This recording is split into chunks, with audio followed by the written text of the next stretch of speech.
કોર્પોરેશનની બેદરકારીના કારણે નિર્દોષ યુવકે જીવ ગુમાવ્યો। નિવૃત્ત ડીવાયએસપીનો પુત્ર ખુલ્લી ગટરમાં ખાબકતા મોત થયું। જવાબદાર અધિકારી અને કોન્ટ્રાક્ટર સામે માનવ વધનો ગુનો દાખલ કરવા માંગ। વડોદરામાં નિવૃત્ત ડીવાયએસપીનો પુત્ર ખુલ્લી ગટરમાં ખાબક્યો। કોર્પોરેશનના પાપે નિવૃત્ત ડીવાયએસપીના પુત્રનો જીવ ગયો। વડોદરાના માંજલપુર વિસ્તારમાં મહાનગરપાલિકાની ઘોર બેદરકારીએ વધુ એક નિર્દોષ નાગરિકનો ભોગ લીધો છે। સ્પોર્ટ્સ કોમ્પ્લેક્સ પાસે પાલિકાના પાણી પુરવઠા વિભાગ દ્વારા ટાંકીની સફાઈ દરમિયાન પાણીના નિકાલ માટે 15 ફૂટ ઊંડી ચેમ્બરનું ઢાંકણ ખુલ્લું રાખવામાં આવ્યું હતું, જ્યાં સુરક્ષાના સાધનો કે ચેતવણીના કોઈ બોર્ડ લગાવવામાં આવ્યા ન હતા। ત્યારે અંધારાના કારણે એક યુવક એમાં ખાબક્યો હતો। જ્યારે યુવક ખુલ્લી ગટરમાં પડ્યો હોવાની જાણ થતાં ફાયર વિભાગની ગાડીઓ ઘટના સ્થળે પહોંચી યુવકનું રેસ્ક્યુ કરવાની કામગીરી હાથ ધરી હતી, જેમાં સ્થાનિકોએ સાથે મળીને દોરડા વડે યુવકને બહાર કાઢ્યો હતો અને હોસ્પિટલ ખસેડવામાં આવ્યો હતો, જ્યાં ડોક્ટરે યુવકને મૃત જાહેર કર્યો હતો। આ ઘટનામાં મોતને ભેટનાર 40 વર્ષીય યુવક વિપુલસિંહ ઝાલા નિવૃત્ત ડીવાયએસપીનો પુત્ર છે। કોર્પોરેશનની બેદરકારીના કારણે પુત્રનું મોત થતા પરિવારજનોમાં તંત્ર વિરુદ્ધ ભારે આક્રોશ ફાટી નીકળ્યો। સ્થાનિકોએ પણ આ ઘટનાને લઈ તંત્ર વિરુદ્ધ રોષ ઠાલવ્યો। જવાબદાર અધિકારીઓ સામે કડક કાર્યવાહીની માંગ પણ ઉઠી। સ્થાનિકોએ કોન્ટ્રાક્ટર અને કોર્પોરેશનના જવાબદાર અધિકારીઓ વિરુદ્ધ માનવ વધનો ગુનો નોંધવા માંગણી કરી છે। શું નાગરિકોના જીવનની કોઈ જ કિંમત નથી? કામ કોર્પોરેશન બધું હોપે છે કોન્ટ્રાક્ટરને, પણ જોવા જ કોઈ નહીં આવતું। આ તમે આ રોડ ખોલ્યા 6 મહિના થયા, આમ ને આમ આ કાલે પરમ દિવસે આ કાલે પેલું મૂક્યા, ખુલ્લી ગટરો હતી। હવે લાઇટ ના હોય ને અમારા જેવા છૈડા માણસનો ખાડામાં પડે, હાથ પગ પાછળ જવાબદારી કોની? મહાનગરપાલિકાના સાઉથ ઝોનના ડેપ્યુટી કમિશનર હોય કે પછી એન્જિનિયરો હોય, કોઈ દિવસ એમની એસી કેમ્બરની બહાર આવ્યા નથી અને રોડ રસ્તા ઉપર શું પરિસ્થિતિ છે એ જોતા નથી। સાથે સાથે એ લોકોનું કોઈ નિયંત્રણ નથી એમના કોન્ટ્રાક્ટરો ઉપર। કોન્ટ્રાક્ટરો બેફામ કામ કરી રહ્યા છે, એમની મન મેળે કામ કરી રહ્યા છે, જેવું આવે એવું કામ કરી રહ્યા છે। કોન્ટ્રાક્ટરો પોતે બી રોડ રસ્તા ઉપર આવીને જોતા નથી કે એમના માણસો પોર્ટલ્સ ખુલ્લા મૂકીને જતા રહ્યા છે કે નહીં, બેરીકેડ લગાવ્યું છે કે નહીં, અને એના લીધે આજે આ એક પરિવારનો મોભી ગુમાવી ચૂક્યા છે અમારા વિસ્તારનો। એટલે ક્યાંક ને ક્યાંક હું તો કહું છું કે આ લોકો પર માનવ હત્યાનો કેસ નોંધાવવો જોઈએ। નિર્દોષ વ્યક્તિના મોત બાદ હવે તંત્ર જાગ્યું છે। ઘટના સ્થળ પર બેરિકેડિંગ કરી અને ખુલ્લી ગટર પર ઢાંકણું લગાવાયું છે। અહીં કોર્પોરેશનના પાણી પુરવઠા વિભાગનું કામ ચાલી રહ્યું છે, જેનો કોન્ટ્રાક્ટ કોર્પોરેશને ઇકો ફેસિલિટી કંપનીને આપ્યો છે। ત્યારે સવાલ થાય છે કે શું દુર્ઘટના બાદ જ તંત્ર જાગશે? શું નાગરિકોના જીવની કોઈ કિંમત નથી? પહેલા કેમ બેરિકેડિંગ ન કરવામાં આવ્યું? કેમ ગટરનું ઢાંકણું ખુલ્લું રાખવામાં આવ્યું? વડોદરા શહેરમાં જ્યારે કોઈ ઘટના કે દુર્ઘટના ઘટે ત્યારે વડોદરા મહાનગરપાલિકાના અધિકારીઓ અને સત્તાધીશો દોડતા થાય છે। એવો જ એક બનાવ જે છે તે ગઈકાલે રાત્રે વડોદરા શહેરના માંજલપુર વિસ્તારમાં બન્યો। દ્રશ્યો તમે જે જોઈ રહ્યા છો તે માંજલપુર ટાંકી પાસેના દ્રશ્યો છે, અને અહીંયાથી ગઈકાલે રાત્રે એક યુવક જે છે તે પસાર થઈ રહ્યો હતો। વિજયસિંહ ઝાલા તેનું નામ હતું, અને એ પસાર થઈ રહ્યો હતો દરમિયાન અત્યારે આજે ગટર જે છે તે તમને બતાવવાનો પ્રયત્ન કરીશું। આ ગટર ગઈકાલે રાત્રે ખુલ્લી હતી, અહીંયા ઢાંકણું નહોતું, એના કારણે આ જે યુવાન છે તે ગટરના મેઇન હોલમાં પડ્યો હતો, ખાબક્યો હતો, અને એના કારણે તેનું મોત નીપજ્યું હતું। ગઈકાલે રાત્રે ફાયર બ્રિગેડની ટીમ અહીંયા પહોંચી અને ભારે જહેમત ઉઠાવીને તેનો મૃતદેહ જે છે તે બહાર કાઢવામાં આવ્યો હતો। અને દર વખતે થાય છે તેમજ આ વખતે પણ એ જ ભૂલ પાલિકાએ કરી છે કે જ્યારે કામ ચાલતું હતું ત્યારે બેરિકેડ નહોતા લગાવ્યા, પરંતુ જ્યારે એક નિર્દોષ નાગરિકનો ભોગ લેવાઈ ગયો ત્યારે હવે વડોદરા મહાનગરપાલિકાએ બેરિકેડિંગ કરીને પોતાનું શાણપણ દેખાડ્યું છે। ત્યારે આ પરિવારના સભ્યો જે છે તેઓ અત્યારે આક્રંદમાં છે, પરંતુ સાથે સાથે જે સ્થાનિક લોકો છે તેઓની અંદર પણ વડોદરા મહાનગરપાલિકાની કામગીરીને લઈને ભારે રોષ જે છે તે જોવા મળી રહ્યો છે। તંત્ર હવે યુવકના મોત બાદ સફાળું જાગ્યું છે। વડોદરા કોર્પોરેશનના મ્યુનિસિપલ કમિશનર અરુણ મહેશ બાબુએ કોન્ટ્રાક્ટર અને જવાબદાર અધિકારી સામે કડક કાર્યવાહીનો રાગાલ આપ્યો છે। કોન્ટ્રાક્ટરને બ્લેકલિસ્ટ કરવામાં આવશે, સાથે જ કોન્ટ્રાક્ટર સામે પોલીસ ફરિયાદ દાખલ કરાશે। જે અધિકારીએ સુપરવિઝન નહોતું કર્યું તેની સામે પણ કડક કાર્યવાહીની ખાતરી આપી છે। નોર્મલી ગ્રીલ નાખીને કામગીરી કરવાનો હોય છે, પણ નીકળતા વખત આ લોકો કદાચ ગ્રીલ ત્યાં જગ્યા ઉપર ના મળેલી એવું પ્રાથમિક અહેવાલ મળી છે, અને સ્થળ ઉપર કદાચ એક વ્યક્તિ દંપતી ગયા હતા, અને આમાંની અંદર એક જે સાઇનબોર્ડ છે એની નજીકમાં કોઈ સિવર હોલમાં એ પડી જતા આવું ઘટના બની છે। But whatever is happened અફસોસની વાત છે. આના ઉપર એટલે કાયદાકીય પગલાં લેવા માટે અત્યારે નક્કી કરવામાં આવ્યું. યસ, અત્યારે ડિસિઝન લીધું છે. અમે એફઆઈઆર કરી રહ્યા છે. એફઆઈઆર કરીને એજન્સીને પણ બ્લેકલિસ્ટ પણ કરવા માટે અત્યારે નિર્ણય લીધો છે. આ ઘટના બાદ વડોદરામાં ખુલ્લી ગટરો અને મેન હોલના કારણે થતા અકસ્માતો પર ફરી ચર્ચા શરૂ થઈ છે. તાજેતરમાં જ ગીર સોમનાથમાં ખુલ્લી ગટરમાં બાળક પડ્યું હતું, જેને સમયસર બચાવી લેવાયું હતું. આવી ઘટનાઓથી તંત્રને સજાગ થવું જોઈએ અને કામગીરી દરમિયાન સુરક્ષા પગલાં લેવા જોઈએ, નહીંતર તંત્રના પાપે નિર્દોષ લોકોના જીવ આવી રીતે જતા રહેશે. રાજ્યમાં અસામાજિક તત્વો છાકટા બન્યા છે. ગમે તેટલી સર્વિસ કરો, સરઘસ કાઢો કે ટાંટિયા તોડો, પણ લાગે છે કે આવા તત્વોમાં નથી પોલીસનો ડર. રાજ્યમાં અસામાજિક તત્વોના આતંકે જાણે હદ પાર કરી હોય તેવા દ્રશ્યો સામે આવ્યા. ક્યાંક સસરાએ જમાઈને માર માર્યો, ક્યાંક જમાઈએ સાસરિયાઓને ફટકાર્યા, ક્યાંક ખાનગી ટ્રાવેલ્સની ઓફિસમાં મારામારી, ક્યાંક વિદ્યાર્થીઓ વચ્ચે જાહેરમાં મારામારી, ક્યાંક પાર્કિંગની માથાકૂટમાં થઈ મારામારી. રાજ્યમાં અસામાજિક તત્વો બેફામ બન્યા છે. પોલીસનો જાણે કે ડર જ ન હોય એમ મન ફાવે તેમ હુમલો, મારપીટ કરીને ફરાર થઈ જાય છે. અલગ અલગ શહેરોના આ 8 દ્રશ્યોમાં ક્યાંક મારામારી તો ક્યાંક હુમલાની ઘટના દેખાઈ રહી છે, જે રાજ્યની કથળી રહેલી કાયદો વ્યવસ્થાની સ્થિતિની ચાડી ખાઈ રહી છે. સસરાએ જમાઈને રોડ પર સુવડાવી ધોકાવાળી કરી. અમદાવાદના જુહાપુરા વિસ્તારમાં ગઈકાલે રાત્રિના સમયે એક સસરાએ 3-4 શખ્સો સાથે મળીને પોતાના જમાઈ પર જાહેરમાં જીવલેણ હુમલો કરતા ફિલ્મી દ્રશ્યો સર્જાયા. ટ્રાફિકથી ધમધમતા રોડ પર સસરા અને તેના સાથીદારોએ કાયદાનો ડર રાખ્યા વગર જમાઈને લાકડીઓ અને દંડા વડે બેરહેમીથી માર માર્યો, જે ચોંકાવનારી ઘટનાનો વિડીયો સામે આવતા શહેરમાં કાયદો અને વ્યવસ્થાની સ્થિતિ અંગે ગંભીર સવાલ ઊભા થયા છે.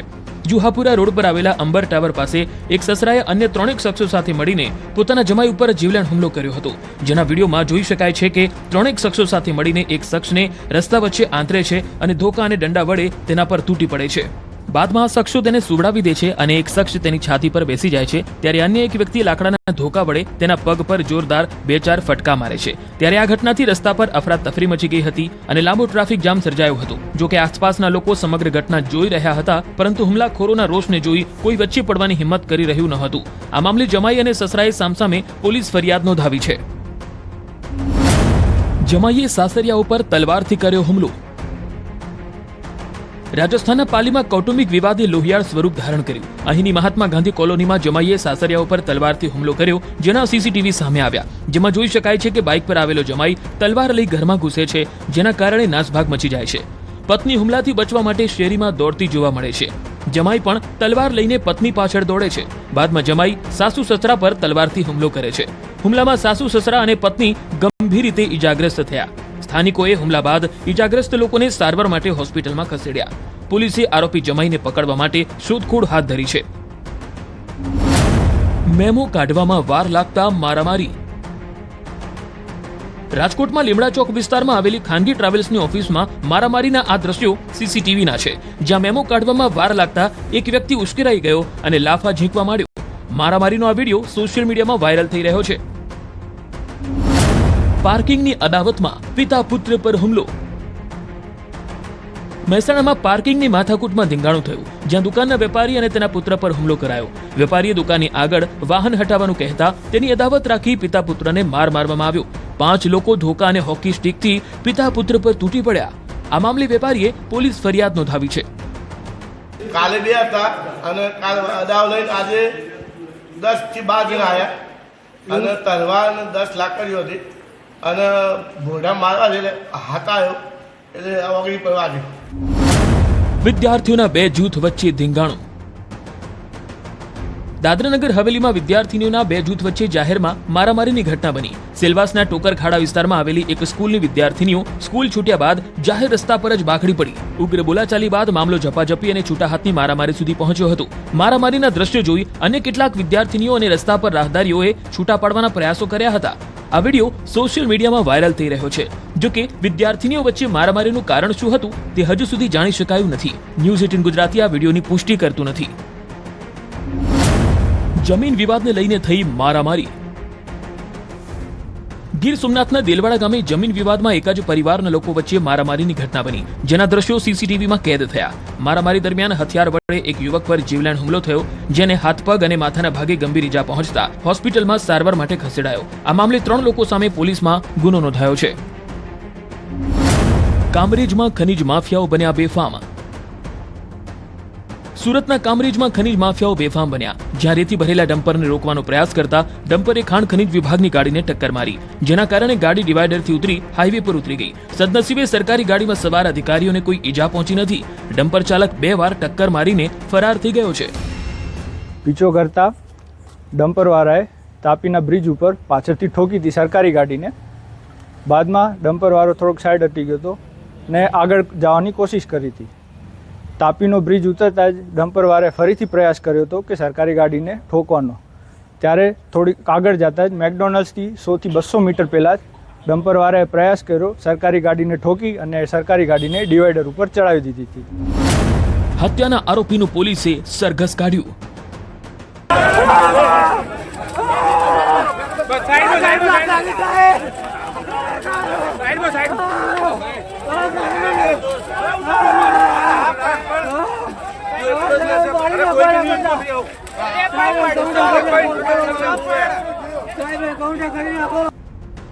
બનાસકાંઠાના પાલનપુર અમદાવાદ હાઈવે પર યુવકની હત્યા કરનારા આરોપીનું પોલીસે રીકન્સ્ટ્રક્શન કર્યું.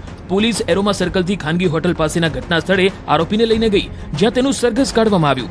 આરોપીને જોતા જ લોકોનો રોષ ફાટી નીકળ્યો અને લોકોએ આરોપીને કડક સજા થવી જોઈએ સાથે ગુજરાત પોલીસ જિંદાબાદના નારા પણ લગાવ્યા. જે રીઢા આરોપીઓ પર જ્યારે પોલામપુર પશ્ચિમમાં ગુનો દાખલ થયો હતો એ બાબતે એ લોકોને અરેસ્ટ કરીને 8 દિવસના રિમાન્ડ લેવામાં આવે છે. એ રિમાન્ડ અન્વયે ખાસ કરીને આજરોજ જે જગ્યાના જે રિકન્સ્ટ્રક્શન પંચનામું કે જ્યાં તેઓ ભેગા થયા અને જેમને ત્યાં કાવતરું કર્યું હોય અને ત્યાં પછી જે બનાવની જગ્યા ત્યાં લોકો આવ્યા છે તે રિકન્સ્ટ્રક્શન પંચનામું પોલીસ દ્વારા કરવામાં આવ્યું છે.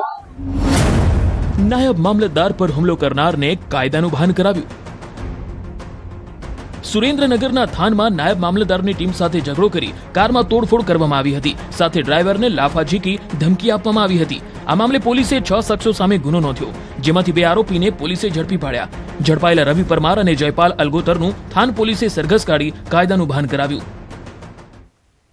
શિયાળાની ફૂલ ગુલાબી ઠંડીમાં તમે ઊંઘતા રહી જશો ને ચોર તમારી માલમત્તા ચોરીને રફુ ચક્કર થઈ જશે. માટે કહીએ છીએ જાગતે રહો. જાગતે રહો.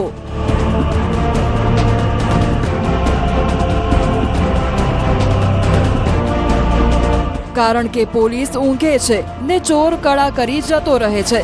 માટે તમારા ઘર, ઓફિસ, સામાન અને વાહનની જવાબદારીની સુરક્ષા તમારે જાતે જ કરવાની છે.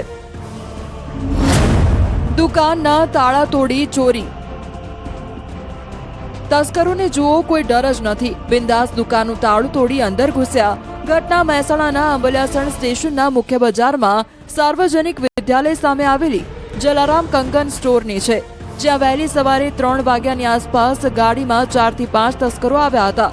દુકાનના શટરના 2 તાળા તોડી અંદર પ્રવેશી ચોરીની ઘટનાને અંજામ આપ્યો.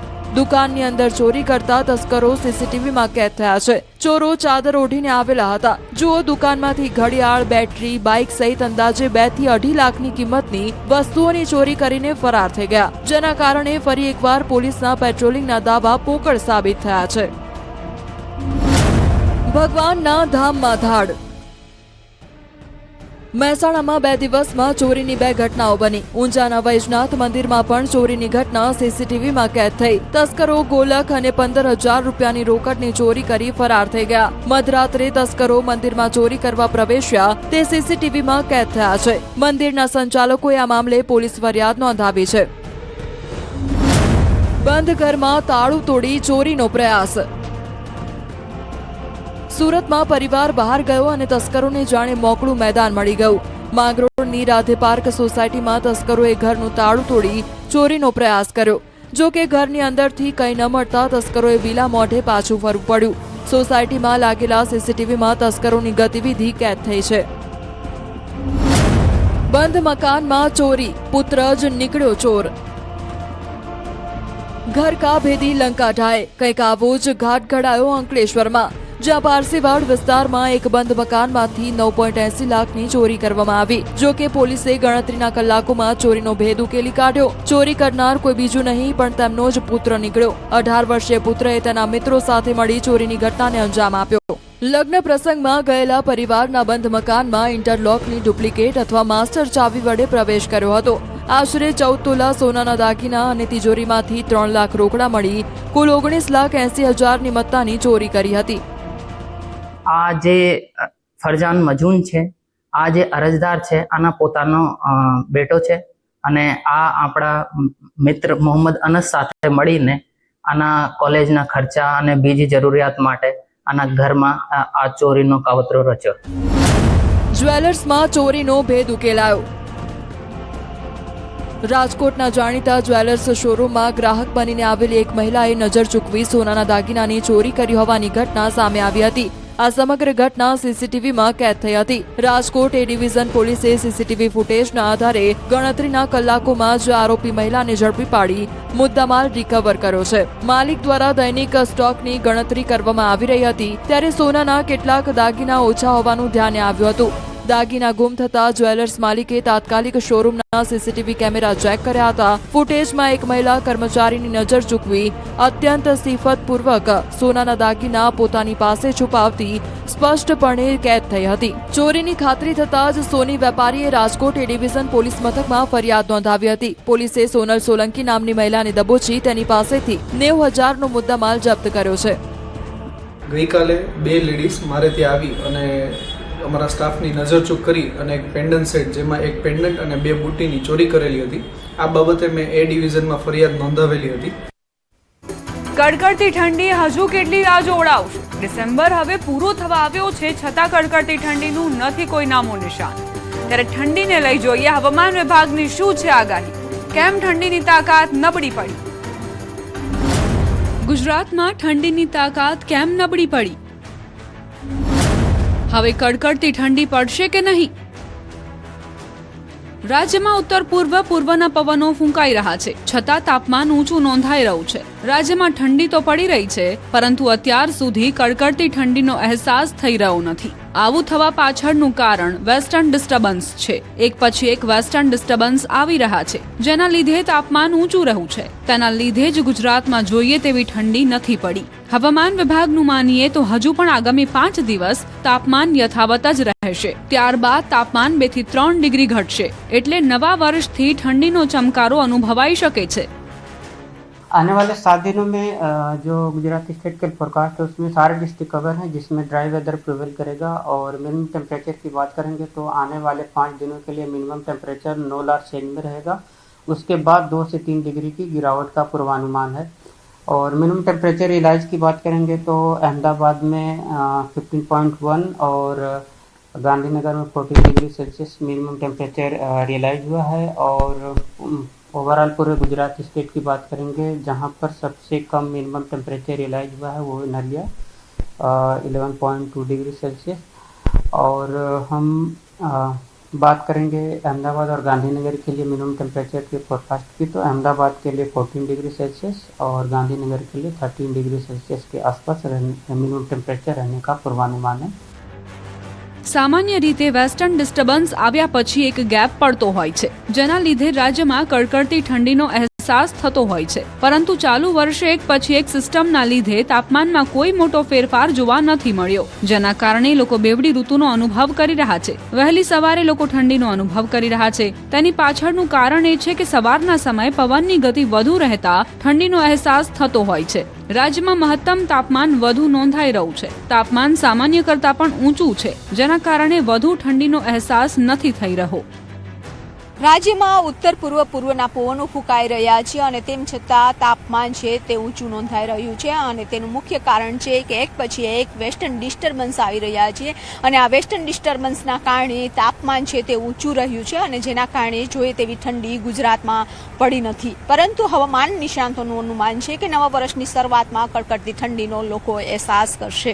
જ્યારે વેસ્ટર્ન ડિસ્ટર્બન્સ આવતા હોય છે અને ત્યારબાદ ગેપ પડતો હોય છે, જેના કારણે ઠંડીનો અહેસાસ છે તે થતો હોય છે. છે, પરંતુ ચાલુ વર્ષે જોવા મળ્યું છે કે એક પછી એક સિસ્ટમના કારણે તાપમાનમાં સતત વધારો ઘટાડો છે તે જોવા મળી રહ્યો છે. જો કે વહેલી સવારે ઠંડીનો અનુભવ કરી રહ્યા છે અને તેનું કારણ છે કે પવનની ગતિ છે તેજ રહે છે અને જેના કારણે ઠંડી અનુભવાઈ રહી છે, પરંતુ મહત્તમ તાપમાન છે તે ઊંચું નોંધાઈ રહ્યું છે. સામાન્ય કરતાં પણ તાપમાન છે તે ઊંચું છે અને જેના કારણે બેવડી ઋતુનો અહેસાસ થઈ રહ્યો છે. માઉન્ટ આબુમાં ઠંડીની જમાવટ.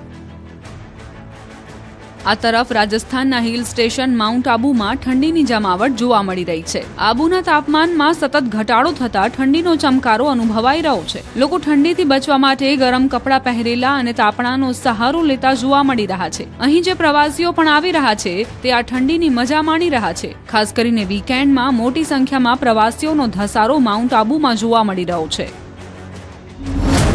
પર્વતીય વિસ્તારોમાં હિમવર્ષા.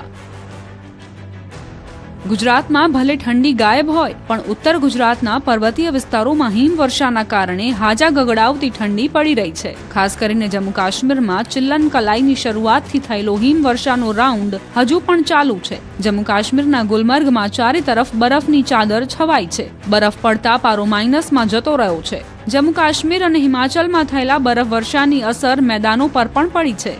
ગુલમર્ગ સાથે પ્રવાસન સ્થળ સોનમર્ગમાં પણ સારી એવી હિમવર્ષા થઈ છે, જેના કારણે પ્રવાસીઓના ચહેરા ખીલી ઉઠ્યા છે. અહીં આવતા પ્રવાસીઓ આ હિમવર્ષા અને સફેદ સૌંદર્યને મન ભરીને માણી રહ્યા છે. हम शुक्रगुजार हैं, ग्रेटफुल हैं कि इस बार हमारी जो है बर्फ़ हुई है इस वक्त, और हमने इन 2-3 दिनों में काफ़ी ज़्यादा रश देखा टूरिस्ट्स का. जिस रिवाइवल की हम बात करते हैं वो रिवाइवल अल्हम्दुलिल्लाह जो है वो हो चुका है. વલસાડના સરીગામમાં ગૌ હત્યાને લઈ મુસ્લિમ સમાજે લીધો ઐતિહાસિક નિર્ણય. ગૌ હત્યામાં સંડોવણી હોય તેનો સામાજિક બહિષ્કાર કરાશે. સરીગામ મુસ્લિમ સમાજનો ઐતિહાસિક નિર્ણય. ગૌ હત્યામાં સંડોવણી હોય તેનો સામાજિક બહિષ્કાર. વલસાડ જિલ્લાના સરીગામમાં ગૌ હત્યાની ઘટનાને બાદ મુસ્લિમ સમાજ દ્વારા ઐતિહાસિક નિર્ણય લેવામાં આવ્યો છે. સમાજનો આ ઐતિહાસિક નિર્ણય તાજેતરમાં ગર્ભવતી ગૌવંશની હત્યા બાદ લેવામાં આવ્યો છે. શુક્રવારે યોજાયેલી પંચાયતની બેઠકમાં સમાજે નક્કી કર્યું કે હવે ગામમાં જો કોઈ વ્યક્તિ ગૌ હત્યાની પ્રવૃત્તિમાં સંડોવાયેલો હશે તો તેનો સામાજિક બહિષ્કાર કરાશે.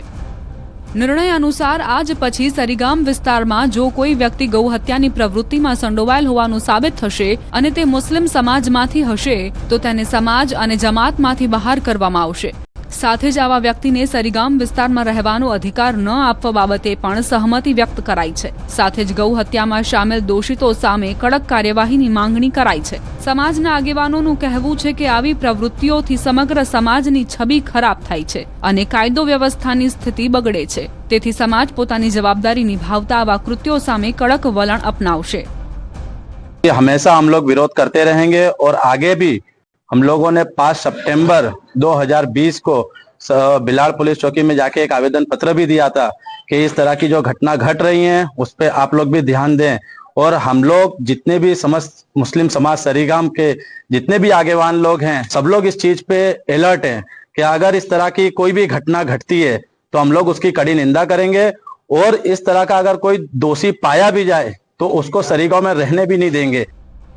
આ નિર્ણયથી સરીગામ વિસ્તારમાં શાંતિ, સદભાવ અને કાયદાનું પાલન જળવાઈ રહે તેવી સમાજની અપેક્ષા વ્યક્ત કરવામાં આવી છે. મહેસાણામાં ખાનગી શાળાને પણ ટક્કર મારે તેવી આંગણવાડીઓ બની.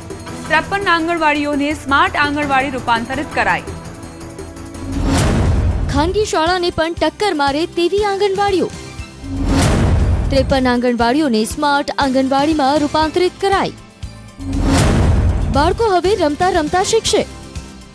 દિવાલો પર અક્ષરો, આંકડા, આકારો, રંગો, પ્રાણીઓ અને વિવિધ શૈક્ષણિક ચિત્રો. આંગણવાડીઓનું થયું છે આધુનિકીકરણ. મહેસાણામાં ખાનગી શાળાઓને પણ ટક્કર મારે તેવી 53 આંગણવાડીઓને શહેરી વિકાસ યોજના અંતર્ગત નવો લુક આપી સ્માર્ટ આંગણવાડીમાં રૂપાંતરિત કરવામાં આવે છે. આંગણવાડી એવી કે બાળકો આંગણવાડીમાં પ્રવેશતાની સાથે જ રમતા રમતા શીખવાની પ્રક્રિયામાં જોડાઈ જાય છે. બાળકોમાં શીખવાની રુચિ અને આત્મવિશ્વાસમાં વધારો થાય. રમતા રમતા અહીં બાળકો શિક્ષણ મેળવે આ માટે ખાસ બાલા કોન્સેપ્ટનો ઉપયોગ કરવામાં આવ્યો છે. બાળકોના પૂર્વ પ્રાથમિક શિક્ષણ અને સર્વાંગી વિકાસને મજબૂત બનાવવા માટે મહાનગરપાલિકા દ્વારા એક પ્રશંસનીય પહેલ કરવામાં આવી છે. આ પહેલના કારણે આંગણવાડીઓમાં આવનારા નાના બાળકોમાં આનંદ, ઉત્સાહ અને શીખવાની નવી ચેતના જોવા મળી છે, જ્યારે વાલીઓ અને આંગણવાડી સંચાલકોમાં પણ ખુશીનો માહોલ જોવા મળ્યો. અગાઉ આંગણવાડીઓમાં જોવા મળતી પાયાની સમસ્યાઓ જેવી કે છતનું લીકેજ, જર્જરિત બારી બારણા અને શૌચાલયની સુવિધાનો અભાવ દૂર કરવામાં આવ્યો છે. તમામ કેન્દ્રોમાં ચાઇના મોઝેક દ્વારા વોટરપ્રૂફિંગ, નવા બારી બારણા, પીવાના શુદ્ધ પાણીની વ્યવસ્થા અને આધુનિક શૌચાલયોનું નિર્માણ કરવામાં આવ્યું છે. આ નવીનીકરણથી બાળકોની હાજરીમાં પણ નોંધપાત્ર વધારો થવાની અપેક્ષા છે. મહેસાણા મહાનગરપાલિકાના કમિશનર રવિન્દ્ર ખટાલેના માર્ગદર્શન હેઠળ આ પ્રોજેક્ટને આયોજનબદ્ધ રીતે અમલમાં મૂકવામાં આવ્યો છે. પ્રોજેક્ટનો મુખ્ય ઉદ્દેશ એ સરકારી આંગણવાડીઓમાં અભ્યાસ કરતા બાળકોને ખાનગી શાળાઓ કરતાં પણ વધુ સારું, સુરક્ષિત અને પ્રોત્સાહક વાતાવરણ મળી રહે. આંગણવાડીનું સમારકામ પણ કર્યું. એમાં ચાઇના મોઝેકથી આપણે વોલ પ્રૂફિંગ કરી છે, પછી પેઇન્ટિંગ નવેસરથી કરી છે, અને એમાં આપણે હજી બીજા વસ્તુઓ પણ મૂકશું, તો જેના થકી આપણી આંગણવાડી કોઈ પ્રાઇવેટ કરતાં પણ સારી હોય અને ત્યાં નાના બાળકોને આવવાની ઈચ્છા થાય. દરેક આંગણવાડીને આપણે સ્માર્ટ આંગણવાડીમાં કન્વર્ટ કરી રહ્યા છીએ. મહેસાણા મહાનગરપાલિકા વિસ્તારમાં કુલ 92 આંગણવાડીઓ આવેલી છે, જેમાંથી 32 આંગણવાડીઓ પાસે પોતાના મકાન નહોતા, જેનું નિર્માણ કાર્ય હાલ પ્રગતિમાં છે. આગામી સમયમાં શહેરની તમામ આંગણવાડીઓને આ રીતે સ્માર્ટ બનાવી ICDS યોજના હેઠળ બાળકોના શિક્ષણ અને આરોગ્ય પર વિશેષ ભાર મૂકવામાં આવશે.